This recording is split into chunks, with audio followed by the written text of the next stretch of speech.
లోకపరమైన విచారాల కొరకు నువ్వు ఆలోచిస్తుంటే నువ్వు చేయాల్సిన పని నువ్వు చేయలేవు. చాలా మందికి ఈరోజు నిద్ర ఓట పట్టదు రాత్రిపూట.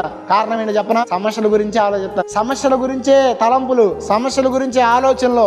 భక్తుడైన దావీదు ఒక మాట చెప్తాడు, నా ప్రాణము దేవుని నమ్ముకుని మౌనంగా ఉందంటాడు. ఎప్పుడు అన్నాడు ఆ మాట?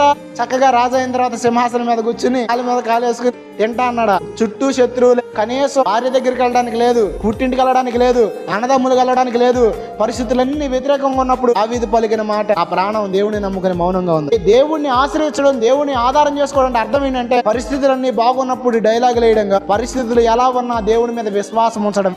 ఎందుకంటే దేవుడు ఒక విషయం చెప్తాడు, పరిస్థితులు వ్యతిరేకంగా ఉంటాయి. ఇక్కడ యోసేపుకి దేవుడు ఏం చెప్పాడు? అరే బాబు, నీ అన్నలు నీకు మొక్కుతారా బాబు అని చెప్పాడు. కానీ అన్నలు మొక్కారు, కాల్సిన వాళ్ళు బాధి పడేసి అమ్మేసి. కానీ నేను ఒక మాట చెప్పనా? వ్యతిరేక పరిస్థితుల్లో సైతము కార్యము చేయగలిగిన దేవుడు ఆయన. జీవితంలో కొన్ని పరిస్థితులు నీకు ఎదురవుతున్నాయి అంటే వాటిని బట్టి మీలో ఉన్న లోపాన్ని మీరు తెలుసుకోవాలి.